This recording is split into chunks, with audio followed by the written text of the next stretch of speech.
മുഖ്യമന്ത്രി പിണറായി വിജയനും CPM-നും MV ഗോവിന്ദനും ഒക്കെ ചോദ്യങ്ങൾ ഉയർത്തിക്കൊണ്ട് നരേന്ദ്രമോദി ഒരു മുഴം മുൻപേ അറിഞ്ഞിരിക്കുകയാണ്.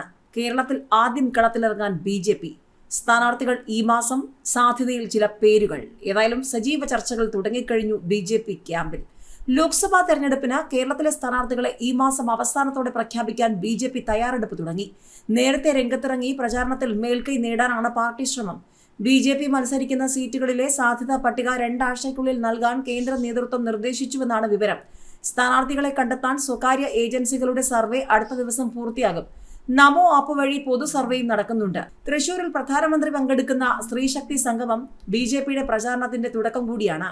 4 സംസ്ഥാനങ്ങളിലെ നിയമസഭകളിലേക്ക് നടന്ന തെരഞ്ഞെടുപ്പിൽ ആദ്യം സ്ഥാനാർത്ഥികളെ ഇറക്കിയത് വലിയ നേട്ടമായെന്ന് നേതൃത്വം കരുതുന്നു.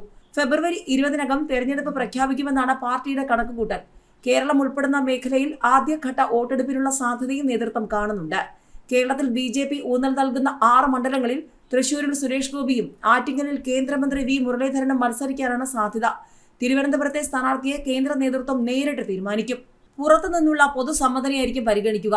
സംസ്ഥാന പ്രസിഡന്റ് K സുരേന്ദ്രൻ മത്സരിക്കാനില്ലെന്ന നിലപാടിലാണ് എന്നാണ് വിവരം. ന്യൂനപക്ഷ വിഭാഗത്തിൽ നിന്നും, പ്രത്യേകിച്ച് ക്രിസ്ത്യൻ സമുദായത്തിൽ നിന്ന് 10%, ഭൂരിപക്ഷ വിഭാഗത്തിൽ നിന്ന് 50% വോട്ട് ലക്ഷ്യമിട്ടുള്ള പ്രവർത്തനങ്ങൾ ദേശീയ സംഘടനാ ജനറൽ സെക്രട്ടറി BL സന്തോഷിന്റെ സാന്നിധ്യത്തിൽ ചർച്ച ചെയ്തു. ഇരു മുന്നണിയിൽ നിന്നും വോട്ടുകൾ അടർത്തിയെടുക്കാൻ കഴിയുന്ന തരത്തിൽ ബൂത്തുകളിൽ പ്രവർത്തകരെ സജ്ജമാക്കാനാണ് പ്രധാന നിർദ്ദേശം.